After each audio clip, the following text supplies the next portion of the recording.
Aujourd'hui, j'avais envie de traiter un sujet qui me tient particulièrement à cœur et que certainement je traiterai très souvent dans ce podcast, c'est le sujet du savon.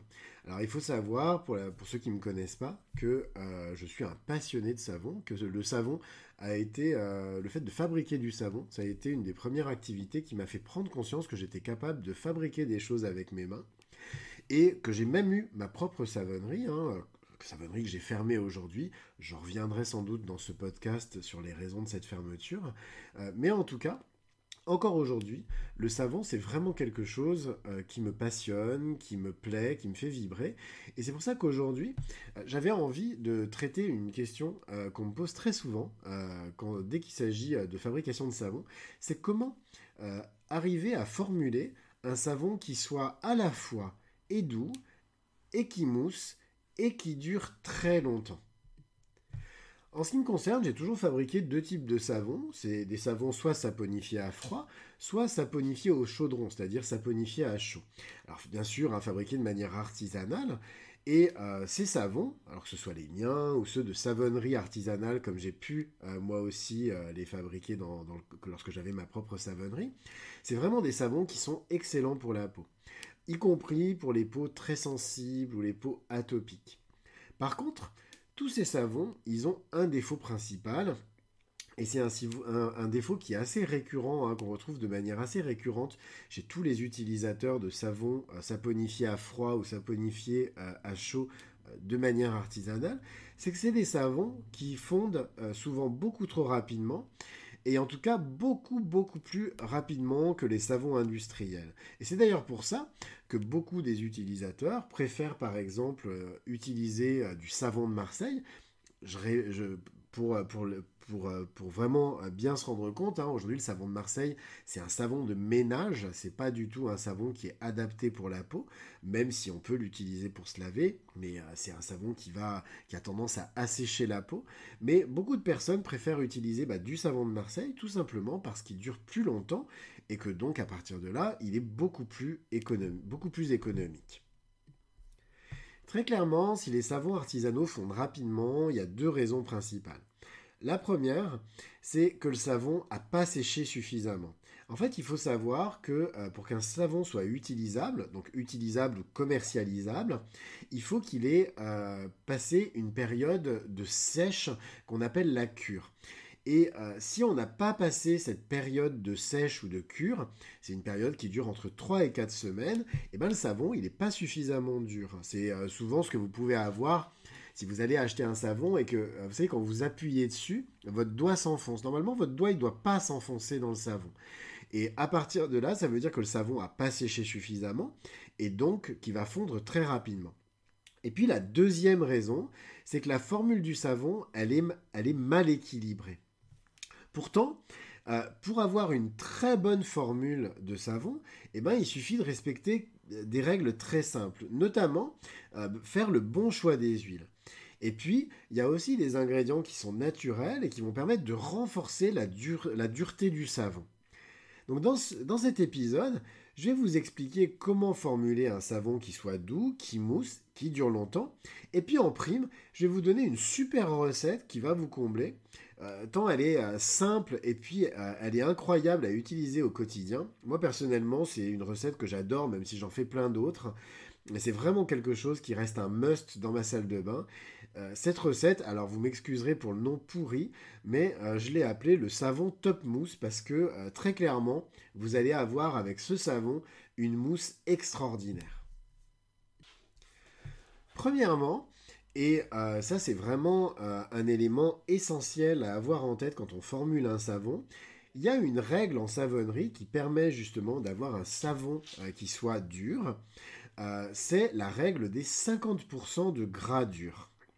Un savon dur, c'est un savon qui respecte un juste équilibre entre les gras durs et les gras liquides. Donc les gras durs, ça va être, j'y reviendrai, ça va être toutes les huiles solides ou les beurres, et les gras liquides, ça va être toutes les huiles liquides. Parmi ces gras durs, il y en a qui sont intéressants en savonnerie.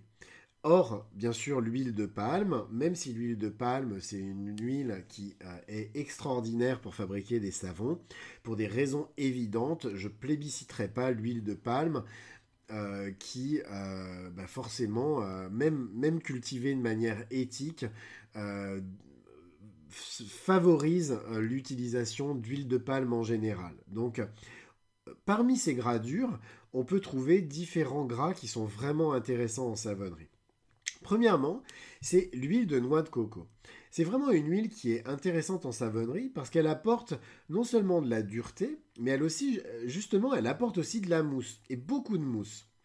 Il faut juste faire attention parce que l'huile de coco, elle est particulièrement détergente. C'est une huile, très clairement, si on l'utilise sur la peau une fois saponifiée, qu'on n'a pas suffisamment de surgras, c'est une huile qui très clairement va assécher la peau. Et c'est souvent pour ça, par exemple, quand on a des savons qui sont mal formulés, qu'on se retrouve avec la peau sèche, c'est tout simplement parce qu'on a un excès d'huile de noix de coco et pas suffisamment de surgras. Globalement, il ne faut pas dépasser 30% d'huile de noix de coco dans sa formule de savon. Sauf pour la recette que je vais vous donner tout à l'heure, mais vous allez voir qu'elle est très particulière. Deuxième gras dur, c'est le beurre de karité. Alors non seulement le karité va apporter de la dureté, mais il apporte également de la douceur. Il permet de nourrir la peau et il va contrebalancer l'effet détergent de l'huile de coco. Alors le beurre de karité, c'est un beurre qui est cher, mais qui est beaucoup moins cher que beaucoup d'autres beurres végétaux. Et très concrètement, on va en utiliser très peu dans notre recette. On va vraiment l'utiliser à hauteur de 10%, entre 5 et 10% de notre formule. Donc ça reste quand même quelque chose de très économique. Et ensuite, on a un troisième beurre qui est vraiment intéressant, c'est le beurre de cacao, parce que lui, c'est vraiment un agent durcissant pour le savon. Il apporte, par contre, beaucoup de douceur au savon. Et puis, lorsque vous avez un savon qui contient du beurre de cacao, lorsque vous ne parfumez pas, par exemple, votre savon avec une huile essentielle ou encore avec une fragrance cosmétique, vous allez vraiment avoir un savon qui va dégager une bonne odeur gourmande. Et ça, c'est assez sympathique, justement, quand on a un savon qui est sans parfum, entre guillemets. Bien entendu, il y a d'autres gras durs, comme par exemple le beurre de mangue, le beurre d'avocat ou encore le beurre d'olive. Mais ces gras durs-là, ils sont très chers. Et donc les utiliser par exemple en saponification à froid, ça ne présente pas beaucoup d'intérêt pour le savon. En gros, on va quelque part utiliser des matières très nobles et très chères pour une méthode de saponification où on va très clairement n'en tirer aucun bénéfice à l'issue. Moi, ce que j'aime bien, ces gras-là, un petit peu plus, qui sont un petit peu plus luxueux, c'est plutôt les réserver pour un usage en saponification au chaudron. Je vais les utiliser uniquement en surgraissage et comme ça, je vais vraiment pouvoir préserver leurs propriétés. Ce qui est aussi possible, et ça on ne le détaillera pas puisque j'ai fait le choix d'une savonnerie uniquement avec des gras d'origine végétale, c'est d'utiliser des gras animaux. Donc si je vous en parle, c'est parce que je veux que cet épisode soit vraiment exhaustif. Mais moi, en ce qui me concerne, j'en utilise pas. Et en savonnerie, on peut utiliser par exemple du saindoux, donc du gras de porc, du gras de bœuf, et aussi de la graisse de canard ou de la graisse d'oie.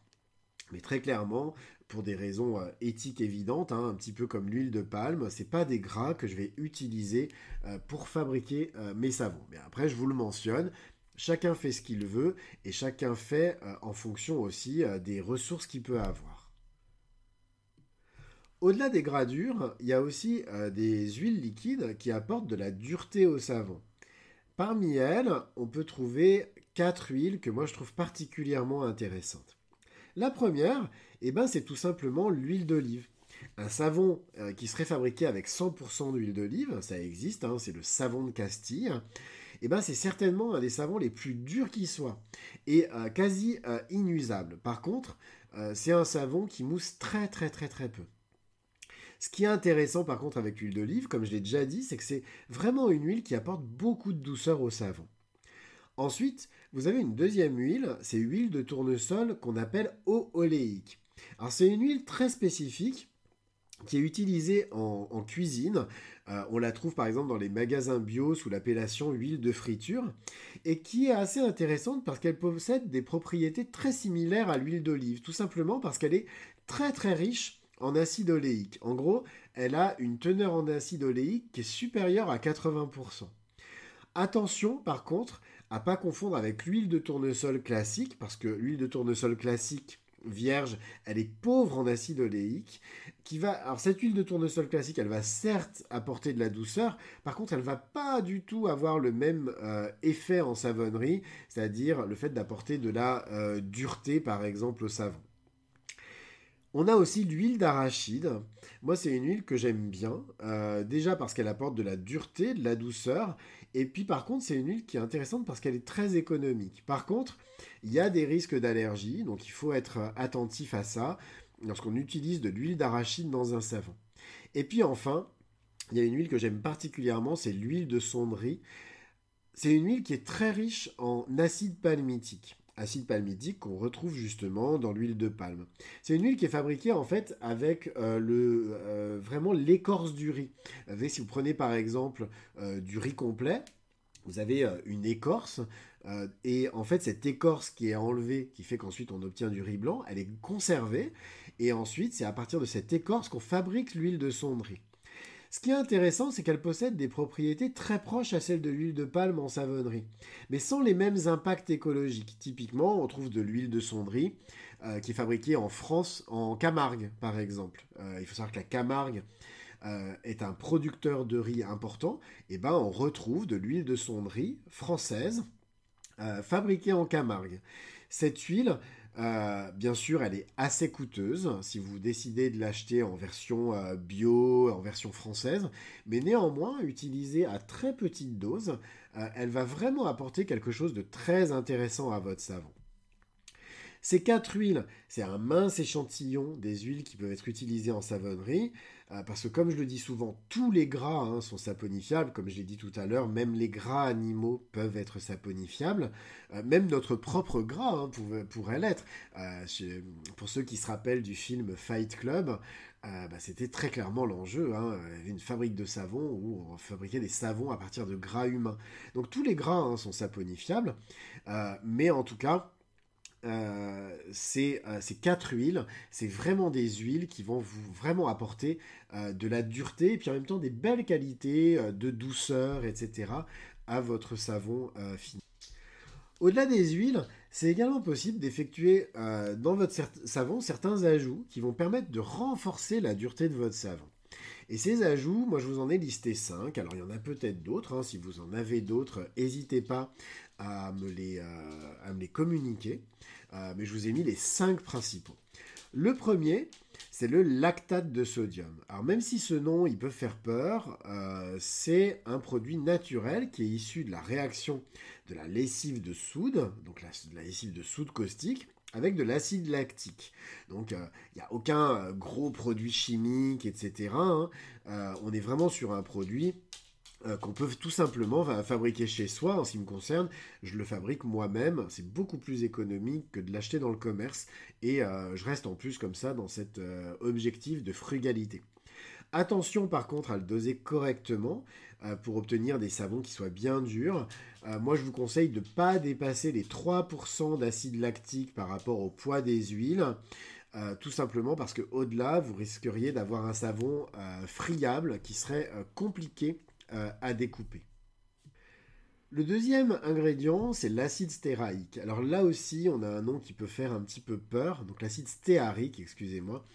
On a un nom qui fait un petit peu peur, mais néanmoins, c'est vraiment un produit qui est d'origine végétale. C'est fabriqué à partir d'huile de noix de coco. C'est vraiment un produit qui permet là aussi d'obtenir un savon très dur et qui dure très longtemps si on le met en ajout à notre recette de savon. Attention, il faudra bien en tenir compte dans votre recette, puisque pour le coup, on va saponifier l'acide stéarique. Donc c'est vraiment un ingrédient qui doit faire partie intégrante de votre formule. Et moi, je vous conseille de ne pas le doser à plus de 5%. Pour les mêmes raisons que le lactate de sodium, au-delà de 5%, vous obtiendriez un savon qui serait friable et qui serait difficile à découper. Et pour le coup, même vous enlèveriez le côté mousse un petit peu de votre savon, ce qui serait quand même dommage. Troisième ingrédient, c'est un ingrédient qui est tout simple, c'est le sel. Le sel de cuisine, typiquement le sel que vous allez trouver en grande surface, etc. Et moi j'aime beaucoup l'utiliser dans mes savons et je le préfère nettement d'ailleurs à l'acide stéarique ou au lactate de sodium. Non seulement le sel, il va apporter de la dureté, mais ce qui est génial avec le sel, c'est qu'il a aussi des propriétés intéressantes, des propriétés antifongiques par exemple, qui vont être particulièrement agréables pour la peau. Et puis le sel va apporter aussi énormément de douceur. Pour le doser, moi, je vous conseille de ne pas dépasser les 15% du poids des huiles. Et encore, moi, je vais rarement au-delà sur des recettes conventionnelles, je vais rarement au-delà de 10%. Pourquoi? Parce que là aussi, vous risqueriez d'avoir un savon très cassant et là aussi, un savon qui aurait moins de mousse. Il faut savoir que le sel, même s'il va amener plein de belles propriétés à votre savon, il va avoir tendance à neutraliser la mousse. Donc, très clairement, allez jamais au-delà de 15% et 10%, c'est déjà très bien. Quatrième ingrédient, c'est la cire. La cire d'abeille ou aussi les cires végétales comme la cire de carnauba, la cire de soja, etc. La cire, c'est vraiment quelque chose qui va amener de la dureté mais aussi de la douceur. Moi j'aime beaucoup utiliser la cire d'abeille. Pour la petite anecdote, sous l'influence d'une amie qui est savonnière amateur, j'ai testé il n'y a pas très longtemps un savon avec 20% de cire d'abeille. Donc on a un savon qui mousse pas du tout, mais par contre qui est extrêmement doux pour la peau. Moi j'aime beaucoup, j'ai vraiment l'impression d'utiliser un soin. Bref, la cire, c'est vraiment quelque chose, un ingrédient qui est très noble et qui va vraiment apporter beaucoup, beaucoup de belles choses à votre savon. Et enfin, vous avez un cinquième ingrédient qui va vous surprendre, c'est le sucre. Donc il s'agit du miel, de mélasse, vous pouvez utiliser du sucre en poudre, etc. Le sucre, ça va aussi apporter, au-delà de la douceur, et puis le sucre apporte aussi, va renforcer au contraire lui la mousse du savon, il va aussi apporter un tout petit peu de dureté. Attention néanmoins, le sucre, il faut le doser de manière assez faible, c'est-à-dire pas plus de 3% du poids des huiles, pour la simple et bonne raison que le sucre, ça chauffe. Et en saponification, vous allez vous retrouver avec un savon qui va chauffer énormément. Le risque auquel vous risquez de vous trouver confronté, c'est d'une part d'avoir un sucre qui va brûler, même en saponification à froid, donc vous allez avoir un savon un peu caramélisé, pas très agréable à utiliser. Et le deuxième risque, notamment avec des formules très riches en huile de coco, c'est d'avoir un savon qui va chauffer très fort. Et le problème, c'est que, étant donné que par exemple l'huile de coco, c'est une huile qui chauffe elle aussi très fort, vous allez vous retrouver avec un effet volcan, c'est-à-dire que votre savon, il va littéralement déborder. Et là aussi, non seulement ça va être dangereux, mais votre savon, il sera tout simplement foutu. Donc très clairement, moi, je vous incite à l'utiliser avec beaucoup de précaution. Le sucre, alors il est un peu utilisé à tort et à travers en savonnerie amateur. Moi, je l'utilise, mais vraiment à très très faible dose et vraiment pour des savons très très très spécifiques. On en vient donc à ma recette ultime. Donc moi, c'est vraiment la recette que je préfère aujourd'hui pour obtenir un savon qui soit doux, qui mousse et qui dure en plus très très très longtemps. Et c'est une formule, donc vous m'excuserez le nom pourri, que j'ai appelé le top mousse. Cette formule, ce qui est bien, c'est qu'elle est simple à faire. Donc vraiment, vous allez adorer vraiment l'utiliser dans vos fabrications de savon. Avec ce savon, vous allez obtenir une mousse qui va être dense, onctueuse. Je vous dis presque une crème pour la peau. C'est un bonheur absolu. Et ce qui est hyper intéressant, c'est que vous allez avoir besoin pour fabriquer ce savon que de deux huiles. De l'huile de coco et de l'huile de tournesol en eau oléique. Alors vous allez me dire, mais Lionel, tu nous as dit un petit peu avant que l'huile de coco, il ne fallait pas l'utiliser à plus de 30%. Et bien là, on va l'utiliser à 80%. et on va compenser ça avec beaucoup de surgras. Donc dans cette formule, on va utiliser 80% d'huile de noix de coco et 20% d'huile de tournesol en eau oléique. L'huile de coco, elle est connue pour être super détergente, donc on va mettre un surgras qui va être très élevé. C'est-à-dire qu'on va mettre un surgras à 25%. Et pourquoi est-ce qu'on ajoute de l'huile de tournesol? On pourrait tout à fait se dire, je vais faire un 100% coco, hein. Il y a des gens qui fabriquent des 100% coco. C'est que le 100% coco, même à 25 à 30% de surgras, il a cette tendance à assécher la peau. C'est pas un savon doux. Et moi, je sais que par exemple, ma peau, les savons en 100% coco, elle a énormément de mal à les supporter. Je me lave 2 fois avec, et en fait, tout de suite, je me retrouve avec la peau sèche. Même avec des surgras très importants. Et bien, le fait d'ajouter, de réduire ma portion d'huile de coco et d'ajouter cette huile de tournesol en eau oléique, et ben, je me retrouve là par contre avec un savon non seulement qui mousse toujours autant, mais en plus très très doux. Et avec cette formule-là, j'ai vraiment aucun problème de sécheresse sur la peau. Donc sur la base d'1 kg d'huile et d'une lessive de soude concentrée à 30% avec un surgras à 25%, voilà ce que nous donnent des calculateurs. Donc des calculateurs, je vous rappelle, c'est des sites internet qui vont vous permettre de calculer les bonnes proportions de votre recette de savon. Il y en a 2 principaux qui sont SoapCalc et Mandrulandia. Donc voilà ce que nous donne SoapCalc, qui est mon calculateur préféré. 800 g donc d'huile de coco, 200 g d'huile de tournesol en eau oléique, 303,71 g d'eau, vraiment la précision, je le dis toujours, la savonnerie artisanale, on est vraiment sur une école de la précision, et 130,16 g de soude. Tout ça pour obtenir donc un savon avec un surgras à 25%. Attention, si vous changez le moindre de ces paramètres, c'est-à-dire les proportions d'huile, les proportions, le surgras, etc., ou la concentration de votre lessive de soude, il faudra tout recalculer. Donc là, il faut vraiment vous dire que vous avez une recette exacte pour 1 kg d'huile, 30% de concentration de lessive de soude et 25% de surgras. J'insiste, même si ça peut paraître relou, mais j'ai vu tellement de personnes faire n'importe quoi que je préfère être très clair. Donc cette recette, il faut vraiment la respecter à la lettre. Cette base de savon, elle se suffit à elle-même. Ensuite, vous pouvez en faire ce que vous voulez. Vous allez pouvoir la parfumer, la colorer comme vous l'entendez. Ce qui est génial, c'est que ce n'est pas en plus une base qui durcit rapidement. Donc vous allez vraiment pouvoir même faire avec cette base des marbrages vraiment super sympas. Et ce qui est top, c'est que c'est une base qui va vous permettre d'obtenir un savon blanc. Donc vous allez vraiment pouvoir mettre toutes les couleurs que vous voulez, même des couleurs difficiles, par exemple comme le bleu, etc. Ça va rester bleu, ça ne va pas virer au vert parce que vous avez des huiles un peu jaunes. Utilisez cette formule, ça vous pouvez le faire et en saponification à froid, et en saponification à chaud. Et dans les 2 cas, vous allez m'en dire des nouvelles. Il y a juste quelques précautions à prendre. En saponification à froid, il faudra vraiment veiller à ce que vos huiles soient à une température de moins de 40 degrés avant de démarrer votre préparation. Donc moins de 40 degrés Celsius. Sinon, vous risqueriez d'avoir ce que je vous ai dit plus haut, de vous retrouver avec un volcan de savon, et ça, on veut surtout pas. De même, l'huile de coco, c'est une huile qui chauffe beaucoup en saponifiant. Il faut donc éviter, comme je l'ai dit aussi, d'ajouter des ingrédients qui pourraient faire chauffer votre savon encore plus fort, donc comme le miel ou le sucre en général.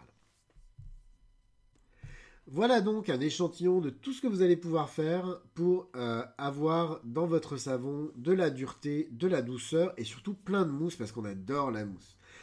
Je le répète, la savonnerie c'est un art complexe qui nécessite une bonne maîtrise de ses ingrédients et qui se révèle dans la capacité du savonnier, qu'il soit artisanal ou professionnel. Il y a des savonniers artisanaux qui font du bien meilleur travail que des professionnels. Donc là-dessus, je vais absolument pas me dire que les pros sont meilleurs que les savonniers amateurs. C'est absolument pas mon propos. Mais quoi qu'il en soit, c'est vraiment la capacité du savonnier à les mêler avec intelligence pour créer des savons d'exception. Car derrière chaque savon artisanal, Il y a non seulement beaucoup de travail, mais si on a un bon savonnier, eh ben, on va avoir aussi beaucoup de passion. Ce 10e épisode du podcast Les Chemins de la Frugalité, et oui, c'est déjà le 10e épisode, c'est incroyable, est maintenant terminé. Donc, comme d'habitude, si vous l'avez aimé, eh ben, je vous invite à le partager autour de vous avec vos proches, histoire de le faire connaître au plus grand nombre. Et puis surtout, je vous invite à vous abonner et puis à mettre aussi sur votre plateforme de podcast préférée des petites étoiles parce que ça va m'aider à bien référencer ce podcast. En attendant, je vous souhaite à tous une excellente fin de journée et puis je vous dis à très très bientôt pour un nouvel épisode. Au revoir.